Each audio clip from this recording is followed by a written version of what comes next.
नमस्कार, मैं हूं आपके साथ वैशाली और आप देख रहे हैं लल्लू लाल न्यूज चैनल। आइए रुक करते हैं आज की खास खबर पर। इसरो रचने जा रहा इतिहास, अंतरिक्ष में रोबोटिक आर्म्स से सैटेलाइट पकड़ने की टेक्नोलॉजी करेगा टेस्ट। भारतीय अंतरिक्ष अनुसंधान संगठन इसरो लगातार नए कीर्तिमान स्थापित कर रहा है। चंद्रयान और आदित्य L1 जैसे सफल अभियानों के बाद अब इसरो का ध्यान अंतरिक्ष में मलबे को समाप्त करने पर केंद्रित है। इसरो ने वर्ष 2030 तक जीरो डेब्रिस, शून्य मलबा प्राप्त करने का लक्ष्य निर्धारित किया है। इसके लिए इसरो ने नए मिशन लॉन्च करने की योजना बनाई है, जिनमें सैटेलाइट सर्विसिंग और डेब्रिस कैप्चर तकनीक पर विशेष ध्यान दिया जा रहा है। इससे प्रयास भारत अंतरिक्ष को मलबा युक्त बनाने की दिशा में एक नई मिसाल कायम करेगा। इस साल के 2 बड़े मिशन लॉन्च करेंगे। हिंदुस्तान टाइम्स की रिपोर्ट के अनुसार इसरो इस साल कम से कम 2 प्रमुख मिशन लॉन्च करेगा।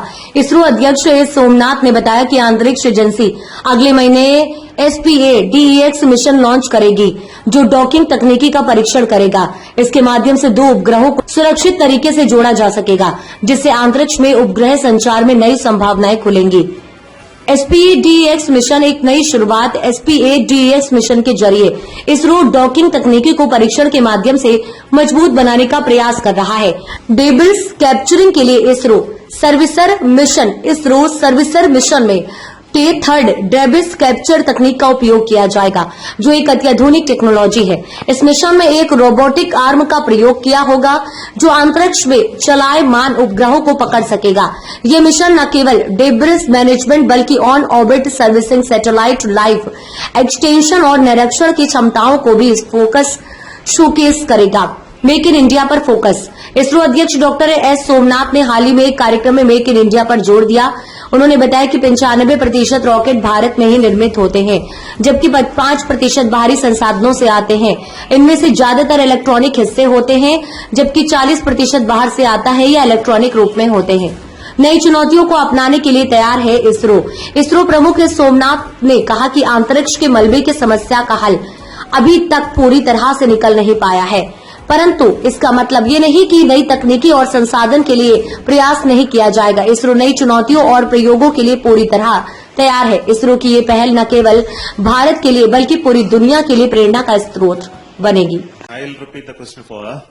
She asked how much of your product is made in India and how much is coming from China. So the answer is straight. For rockets, 95% is made in India and 5% comes from outside. The 5% are mostly electronic parts, and of course it is sourced world over. And for spacecraft, almost 60% is done in India, 40% comes from outside, and this 40% again are electronic parts. So we realize that the dependence on high-end electronics is very high for spacecrafts, but not for rockets.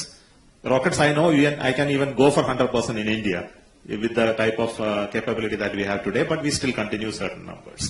But then spacecrafts, this continued dependence is still there.